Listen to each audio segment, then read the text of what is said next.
नमः। भगवत गीता की तीसरी अध्याय की अंतिम कक्षा में सबका स्वागत है। पिछली कक्षा में हमने 38 श्लोक देखे थे। 38वें श्लोक में श्री कृष्ण जी महाराज बताते हैं कि जो व्यक्ति का ज्ञान है, जो विवेक है, वो ढका रहता है किससे? कामना रूपी आवरण से।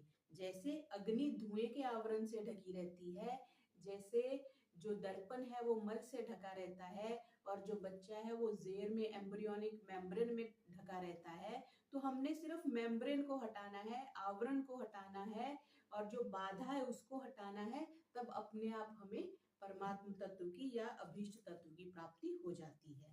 तो ये हमने 38 श्लोक कल देखे थे। आज हम 39वें से प्रारंभ कर रही हैं। आवृतम ज्ञान में तेन ज्ञानिनो नित्य वैरिणा काम रूपेण कौन्तेय दुष्पूरेण अनलेन च। अनलेन अग्नि को भी कह देती है, और अनल शब्द इसके लिए भी प्रयोग होता है कि जिसका भरण पोषण नहीं होता, मतलब जो जिसको भरा नहीं जा सकता, उसको बोलता है और लाओ। जैसे कोई पेटू व्यक्ति होता है तो हम उसको कहते हैं जिसका पेट भरा नहीं जा सकता, उसके लिए भी अनल शब्द का प्रयोग करते हैं। कौन्तेय कुंती नंदन के लिए कह रहे हैं। दुष्पूरेण जो कभी तृप्त नहीं होता, पूरा समझते हैं ना इस चीज को पूरा भर दो, तो दुष मीन्स कठिन, दुष्परिणाम, दुःसंगति। तो दुष्पूरेण जिसको भरना बहुत कठिन है, भरा ही नहीं जा सकता, जिसको कभी तृप्ति नहीं हो सकती, ऐसा कह सकते हैं। तो जिसमें भोग की, क्योंकि बताना क्या चाह रहे हैं, और अनल का एक नाम अग्नि भी होता है। अग्नि में जितनी भी आप घी डालोगे उतनी और बढ़ेगी, उसको आप कवर नहीं कर सकते।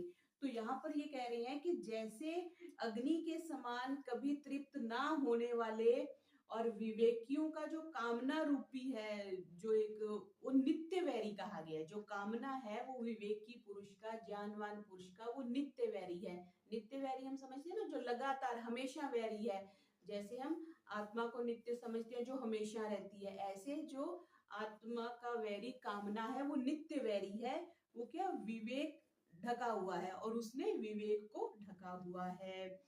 क्योंकि भोग जो है, हमारी कामनाएं जो है, वो हमारे ज्ञान को ढक के रखती हैं, और कामना जो है हमारी नित्य वैरी है, हमारी लगातार हमारी दुश्मन बनी हुई है। और कामनाओं के कारण ही सारे झंझट है। अगर जिसने कामना छोड़ दी उसके लिए सब समाप्त हो गया। चाह मिटी चिंता मिटी मनवा बेपरवाह, जिसको कुछ ना चाहिए सो शहंशाह। वो शहंशाह अपने आप हो जाता है जिसको कुछ नहीं चाहिए। जब हमारी चाह की इच्छा होती है तब हम निकलते हैं, तब हम मार्केट में निकलते हैं, एक चीज लेने जाते हैं, 4 और पसंद आ जाती हैं, और हम 4 की बजाय कई बार 6 ही लेके आ जाते हैं घर पे। तो कामनाएं बढ़ गई। कामनाएं क्यों बढ़ी? क्योंकि हमने हमारा इंद्रियों का उस विषय से संसर्ग हुआ, विषय ने उसको पकड़ा, आंख ने सब्जेक्ट को पकड़ा, तो उससे क्या हुआ कि उसकी कामना हो गई।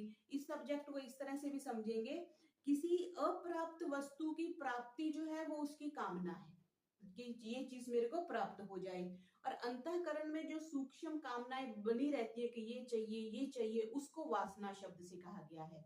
और फिर जो वस्तुओं की आवश्यकता है कि मेरे को अब इसकी आवश्यकता है, इसकी आवश्यकता है, उसको स्पृहा कहा गया है। स्पृहा लालच भी कहा गया है। तो स्पृहा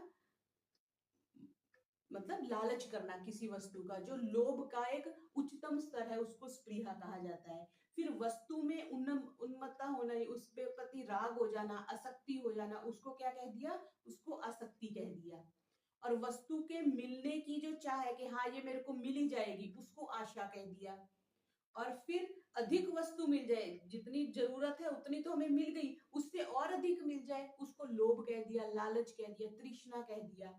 ये सब कामना के ही रूप है। और अगर इच्छा बहुत ज्यादा बढ़ जाती है तो हम याचना करने पे आ जाते हैं, प्लीज मेरे को दे दो, ये मुझे चाहिए, ये मुझे चाहिए, तो वो याचना हो जाती है। ये सारे कामना के ही स्वरूप कहे गए हैं। तो हमें क्या करना है कि कामना को मिटाना है, ताकि हमारी, क्योंकि ये हमारी कामना जो है हमारे ज्ञान की नित्य वैरी है, और इसकी कभी पूर्ति नहीं हो सकती। जैसे अग्नि में जितना भी घी डालो, उसका वो जो है कभी शांत नहीं होती, वो बढ़ती ही जाएगी। इसलिए काम का और ज्ञान का नित्य वैर है। जितने जितने हम ज्ञानी होते जाते हैं उतनी उतनी हमारी कामनाएं कम होती जाती हैं। सो इंद्रियां, मन और बुद्धि, ये जो हमारी है वो हमें कामनाओं की पूर्ति के लिए, कामनाओं की प्राप्ति के लिए हमारी सहायता करती हैं। तो कृष्ण जी महाराज यहाँ पे क्या कह रहे हैं कि ये जो काम रूपेण है, मतलब कामनाएं तुम्हारी हैं, ये ज्ञानिना, बहुवचन आ गया, जो ज्ञानी लोग हैं, जो विवेकशील हैं, जो साधक हैं, उनकी ये नित्य वैरी है, उनके लिए ये दुश्मन है। और वास्तव में जो हमारी इच्छा होती है, हमारी सुख के साधनों में, कामना के साधनों में ना होकर के मन में जो इच्छा होती है उसके प्रति होती है। यानी हम मन से अगर हमने धन को पकड़ा हुआ है ना, तो बाहर उतना धन नहीं है, लेकिन धन का जो सुख हम अंदर महसूस कर रहे हैं उसकी वजह से हमारी तृष्णा रहती है, उसकी वजह से हमारी कामना रहती है। तो मनुष्य अगर किसी चीज की कामना करता है तो फिर उससे एसोसिएटेड कामनाएं भी होती है। अगर सपोज मनुष्य कहता है कि मेरे को घड़ी चाहिए, तो घड़ी प्राप्त करने के लिए फिर पैसे चाहिए, फिर पैसे चाहिए तो पैसे भी उतने होने चाहिए जिससे वो घड़ी आ सके। फिर वो पैसे प्राप्त करने के लिए या तो पुरुषार्थ करेगा, या मांगेगा, या याचना करेगा। तो इस तरह वो एक लंबी श्रृंखला बन जाती है एक कामना के होने से। और फिर क्या कह रहे हैं कि कामना की पूर्ति भी नहीं होती। अगर एक घड़ी मिल गई, फिर उसका सेल भी चाहिए, फिर उसका स्टाइल चेंज हो जाएगा, फिर उसको मॉडल पुराना हो जाएगा, फिर हमें नई चाहिए। तो एक कड़ी से कड़ी आगे आगे बनती जाती है, जिसकी की कहीं पे भी एंड पॉइंट नहीं आता, कहीं भी स्टॉपेज नहीं आता। तो इसलिए ये हमेशा समझना चाहिए, ये जो संसार है वो क्षण भंगुर है। जितनी भी वस्तुएं हमें मिली हैं वो छूटने वाली हैं, इसलिए ज्यादा कामनाओं के पीछे नहीं भागना चाहिए। तो 39वें श्लोक में कृष्ण जी महाराज हमें ये कह रहे हैं कि है सब ज्ञान वालों की दुश्मन हवस, यह पीछा ना छोड़ेगी राहजन हवस। राहजन कहते हैं लुटेरे को। यह पीछा ना छोड़ेगी राहजन हवस, हवस आग ऐसी है कुंती के लाल, कि इस आग का शेर होना मुहाल। इस आग को आप खत्म नहीं कर सकते, इस आग को आप तृप्त नहीं कर सकते। फिर जब किसी, अब शत्रु बता दिया कि नित्य वैरी है, हमारा शत्रु है, तो हमने अगर शत्रु को नष्ट करना है तो हमें उसके स्थान का भी पता होना चाहिए, उसका ठिकाना कहाँ है, कहाँ रहता है। तो उसके बारे में आगे प्रश्न कर रहे हैं कि ये जो काम है जिसको आप कामना कह रहे हैं, ये रहता कहाँ है, इसका स्थान क्या है।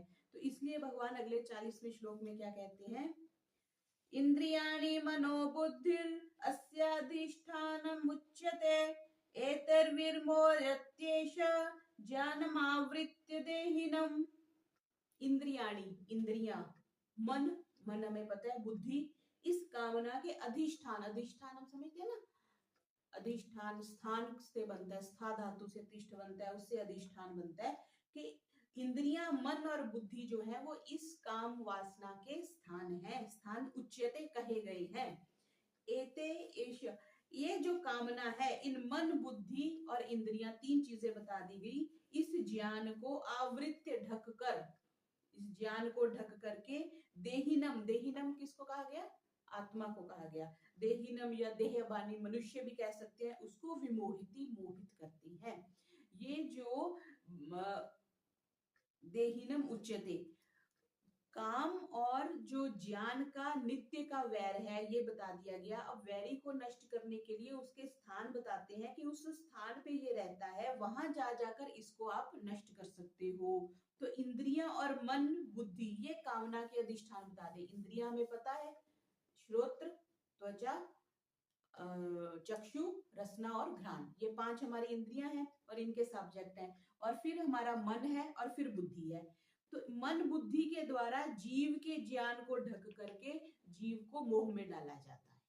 जैसे हम पुरानी फिल्मों में भी देखते हैं या वैसे देखते हैं, अगर किले के अंदर जाना होता है तो किले के जो चौकीदार होते हैं ना, उसके उनको या तो वो कुछ सुंघा देंगे, कुछ पिला देंगे, या कुछ ऐसा सा कर देंगे कि वो बेहोश होके गिर जाते हैं, फिर वो अंदर घुसते हैं।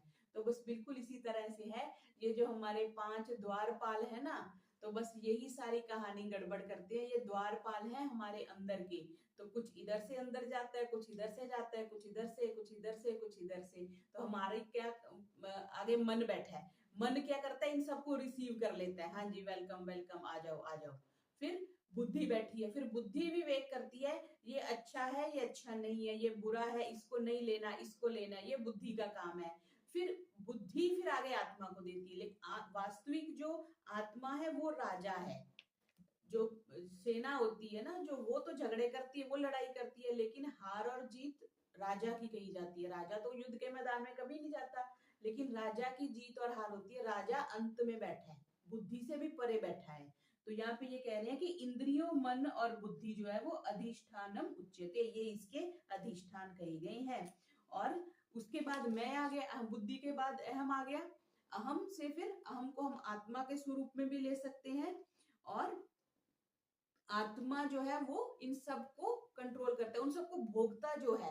वैसे तो बुद्धि भोगो कही गई है सांख्य दर्शन में कि जो सारे भोग है उनको बुद्धि भोगती है, लेकिन आत्मा सिर्फ दृष्टा होकर बैठ के देखता है कि हाँ इसका स्वाद लिया जा रहा है, इसका श्रवण किया जा रहा है, इसको छुआ जा रहा है।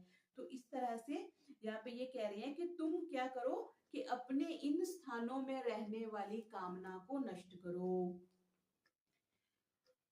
क्योंकि कामना से ही सब पाप होते हैं, और पाप तो फल भुगता कर नष्ट हो जाते हैं, पर अहम से कामना दूर किए बगैर नए नए पाप होते रहते हैं। जैसे एक बार किसी चीज की प्राप्ति होगी, फिर दूसरी चाहिए, फिर तीसरी चाहिए, तो पाप का कारण जो बनता है वो अहम में बनी हुई कामना बनती है। इसलिए कहा गया कि कामना बंधन में वेकम ना अन्य दस्ती बंधनम, कामना के बिना और भी कोई बंधन नहीं है। काम बंध मुक्तो ही ब्रह्म भुआए कल्पते, अगर जिसने कामनाओं को नष्ट कर दिया वो ब्रह्म की प्राप्ति कर सकता है। तो जगत में जो बंधन बताए गए हैं ना, उसमें बस एक मुख्य बंधन कृष्ण जी महाराज यहाँ स्पष्ट कर रहे हैं कि वो कामना का बंधन है, मतलब इच्छाओं का बंधन है, प्राप्ति का, लोभ का, लालच का, जैसे हमने भी डिस्कस किया, स्पृहा है, आसक्ति है, लालसा है, वासना है, ये सारी चीजें इसके पदार्थ हैं। सो इंद्रियों से भोग हमें मिलते हैं। भोग फिर जैसे हमने पांचों से लिए, अंदर मन के पास गए, मन ने बुद्धि को दिए, बुद्धि के बाद अहम आ गया और आत्मा आ गई, उस चीज को देख लिया कि ये कैसी है, इसको कैसे भोगना है। तो ये स्टेप बनता है। तो ये कह रहे हैं कि हमने ये देखना है कि कौन सा विषय अच्छा है, किस विषय को छोड़ना है। जैसे अगर मालिक अच्छा हो और नौकर अच्छा ना हो, तो नौकर छोड़ के चला जाए तो वैसा मालिक दोबारा नहीं मिलेगा। और अगर मालिक बुरा है और नौकर अच्छा है, तो नौकर दोबारा नहीं, मतलब दोनों का समान अच्छा होना कभी संभव नहीं हो पाता। हम क्या कर रहे हैं, हम संसार को भी प्राप्त करना चाहते हैं और मनुष्य परमात्मा को भी प्राप्त करना चाहते हैं, लेकिन एक को छोड़े बगैर दूसरे की प्राप्ति नहीं होगी। जब तक हम एक से उलझे रहेंगे, छोटी वस्तु से उलझे रहेंगे, बड़ी की प्राप्ति नहीं हो पाएगी। तो इसलिए हमें मनुष्य शरीर मिला है, तो हमें अच्छी वस्तु का तिरस्कार नहीं करना, परमात्मा का तिरस्कार नहीं करना, संसार का तिरस्कार भले ही करना पड़ जाए। इसलिए संसार की कामनाओं को नष्ट करने के लिए कह रहे हैं कि जब संसार को छोड़ोगे तो अपने आप भगवान के साथ जुड़ोगे, जब तक संसार को नहीं छोड़ोगे तो फिर परमात्मा की तरफ जुड़ने का ऑप्शन ही नहीं आती है। 40वें को क्या कह रहे हैं, हवासो दिलो अकल ए नेक नाम, हवस के लिए है ये तीनों मकाम। हवासो दिलो अकल ए नेक नाम, हवस के लिए है ये तीनों मकाम। यूं ही ज्ञान इंसान का रूपोश हो, यूं ही तन का बाशी भी मदहोश हो। रूपोश होता है जैसे वो कवर डाल लेते हैं ना, वो जो लुटेरे आते हैं तो मुंह पे कैप डालते हैं, उसको बोलते हैं रूपोश होना। जीवात्मा जो है अपने इनसे रूपोश हुई, इनसे कवर हुई पड़ी है। आगे 41वां देखेंगे,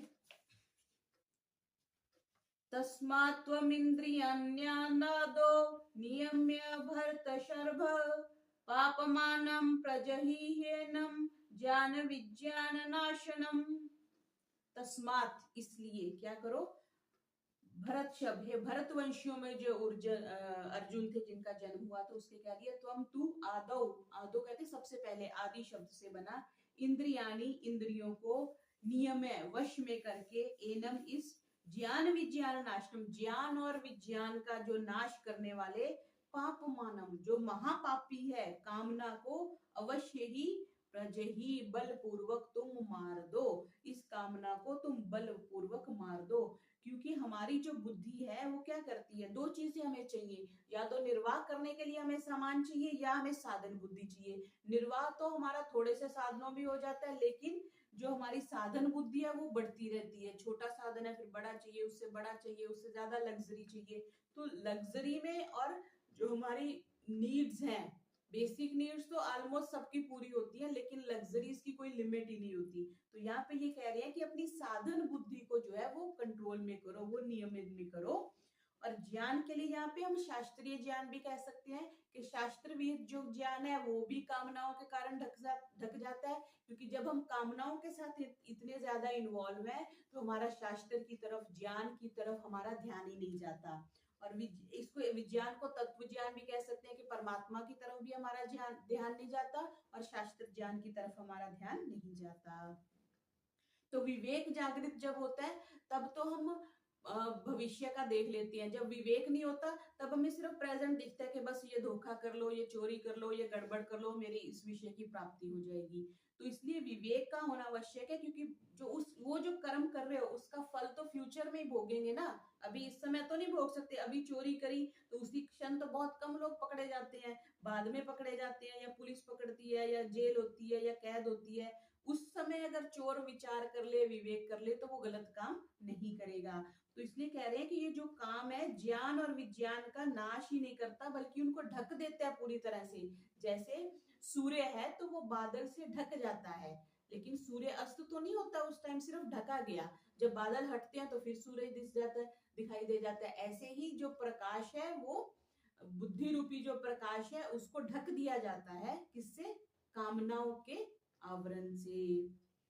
तो इसलिए हमें क्या करना चाहिए? उस आवरण को हटाना है। कामना रूपी पर्दे को जब हम हटा देंगे तो हमें जो स्टेज पे जो भी परफॉर्मेंस हो रही है वो हमें दिख जाएगी। पाप मानम ही प्रजे, कामना रूपी पापों की ये जड़ है, जो है संपूर्ण पापों की जड़ जो है वो कामना है, जो इच्छा है, जो वासना है। तो इसलिए हमें क्या करना है? इस पाप पुण्य का ज्ञान नहीं रहता, इसलिए पाप में लगते हैं। किस कारण से? कामना के कारण से। इसलिए हमें कामनाओं का जो है वो त्याग करना चाहिए,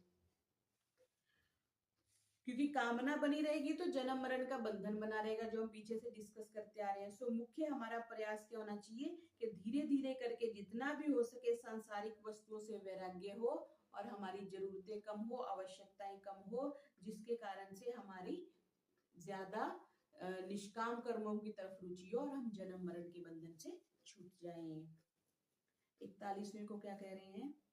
इसी वास्ते अर्जुने हक्षनास, तू कर पहले काबू में अपने हवास, हवस को फना कर की है ये गुना, करेगी यही इल्मो उर्फा तबाह। इल्मो उर्फा कह दिया पाप, ज्ञान को, जो ज्ञान को तबाह कर देती है। क्या? हवस को फना कर, अपनी इच्छाओं को, अपनी कामनाओं को फना कर, क्योंकि ये गुनाह है और ये इल्म उर्फा को तबाह कर देगी। 42वां और 43वां इकट्ठा देखेंगे, एक ही संदर्भ में है। इंद्रियाणि प्राण्याहुर इंद्रियेभ्य परम मनः, मनस्सस्तु परा बुद्धिर् बुद्धे परतस्तु सः, एवं बुद्धे परम बुद्ध्वा संस्तभ्यात्मनात्मना, जहि शत्रुं महाबाहो काम रूपम दुरासदम। महाबाहो, अर्जुन के लिए ये शब्द आया है। बड़ी बड़ी भुजाओं वाले अर्जुन के लिए ये बात कह रहे हैं कि क्या करो? इंद्रियों का, जो आत्मा को बुद्धि से भी श्रेष्ठ जानना चाहिए। हमने जैसे स्टेप्स देखे ना, इंद्रियां, 5 इंद्रियां आ गई, इंद्रियों के बाद मन आ गया, मन के बाद बुद्धि आ गई, बुद्धि के बाद अहम आ गया, अहम के बाद आत्मा आ गई। तो यहाँ पे क्या समझा रहे हैं कि जो इंद्रियां हैं उन पर सबल और प्रकार, इंद्रियां को कहा, आहु शब्द कहने के लिए आया। इंद्रियों से परे मन है, मन से परे बुद्धि है, बुद्धि से परे आत्मा है, जिसके अहम कहा है। इसको हम अहंकार में भी ले सकते हैं और आत्मा में भी ले सकते हैं। 2 प्रकार से इसका अर्थ हो जाएगा कि आत्मा को बुद्धि से श्रेष्ठ जानना चाहिए, आत्मा उससे परे आ गई। तो मन, इंद्रियां, मन, बुद्धि और अहम, ये तो सारे जड़ पदार्थ आ गए। उसके बाद जो आत्मा आ गई वो चेतन आ गई, जिसको कि हम राजा कह रहे हैं। तो इस तरह बुद्धि से काम को हम जानते हैं। बुद्धि डिसीजन करती है तुम्हारी कामना अच्छी थी कि गलत थी, जो तुमने कामना करी थी वो पदार्थ प्राप्त हुआ या नहीं हुआ, या वो कम प्राप्त हुआ या और चाहिए, लालसा, ये सारे काम जो बुद्धि करती है। मन तो सिर्फ एक तरह से इनर गेट का गेट कीपर है, इंद्रियां बाहर के गेट कीपर है और जो मन है वो अंदर का गेट कीपर है, और बुद्धि जो है अंदर बैठी डिसीजन लेती है, हाँ ये ठीक है ये नहीं ठीक है, ऐसे काम उसके हैं। तो जानकर आत्मानम, अपनी आत्मा को अपने वश में करो, अपने आत्मा को वश करके क्या करो महाबाहो, काम रूपी दुर्जय शत्रु को, दुरासदम कहा ना, दुरासदम, जो काम रूपी जो दुर्जन जो शत्रु है उसको तुम मार डालो, ये बात कर रही है।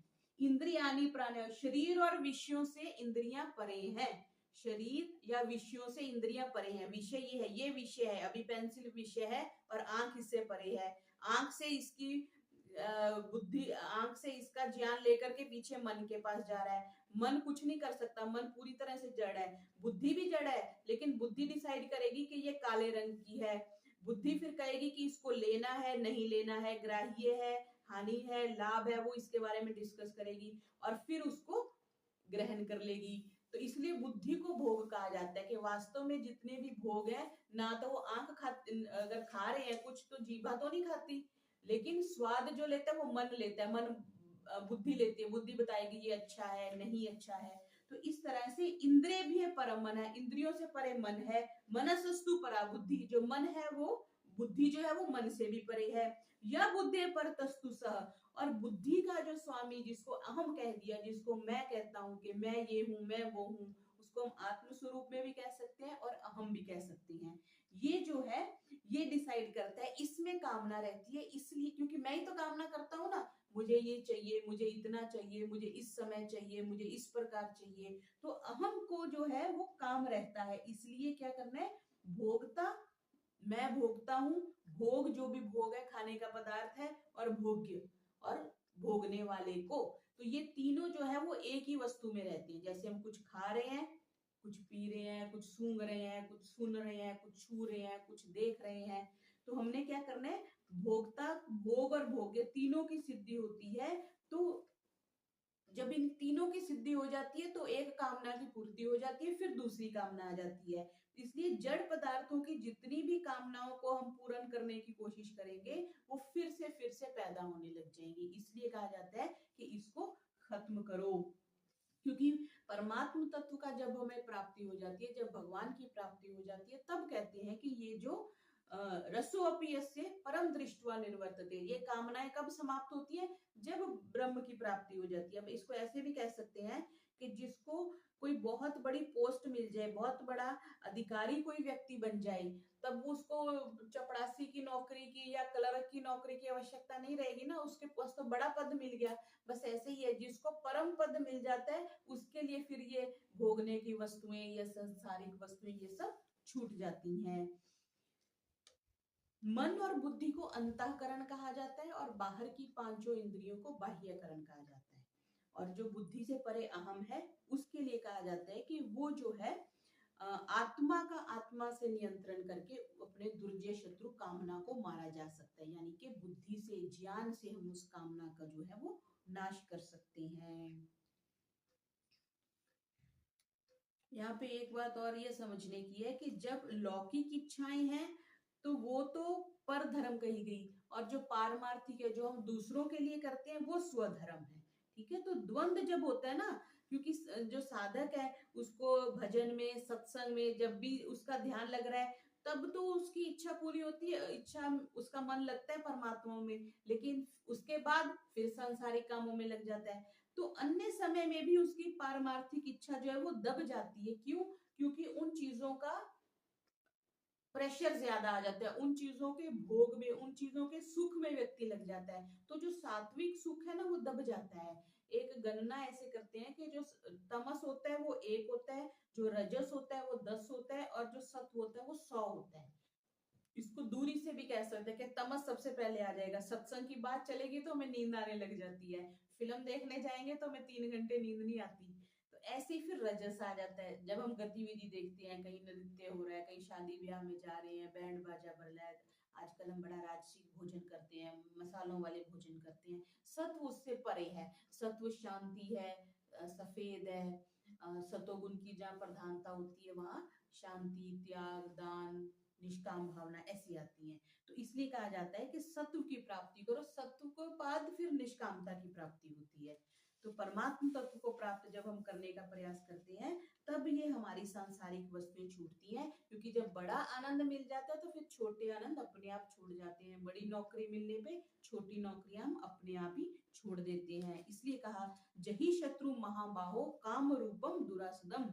ये जो बड़ी बुझाओं वाले है अर्जुन, तुम क्या करो, इस कामना रूपी जो तुम्हारे अंदर पैदा हुई हुई है इस शत्रु का तुम दमन करो। बाहर के शत्रुओं पे तो फिर भी हम विजय प्राप्त कर सकते हैं, लेकिन अंदर के शत्रु पर विजय पाना कठिन है। बाहर से तो हम कपड़े भी बदल लेते हैं, हम साधु भी बन जाएंगे, संत भी बन जाएंगे, जाके जंगल में भी बैठ जाएंगे, लेकिन अंदर के शत्रुओं पर विजय पाना जो है वो सबसे कठिन है। इसलिए कह रहे हैं कि ये जो अंदर तुम्हारी कामना रूपी एक अग्नि जलती रहती है इसको शांत करो। और इसको शांत करने का तरीका क्या है कि निष्काम करो और परमात्मा की तरफ जुड़ जाओ। तो ये हमारा तीसरे अध्याय का अंतिम श्लोक है। इसको ये क्या कह रही है, समझ आत्मा अकल से है बुलंद, बना नफ्स को रूह का पाए बंद, हवस है तेरी दुश्मने खौफनाक, जबरदस्त अर्जुन इसे कर हलाक। हवस इच्छा, इच्छा को हलाक करो मतलब अपनी इच्छाओं को मार दो, तभी तुम परमात्मा तत्व की प्राप्ति कर सकते हो।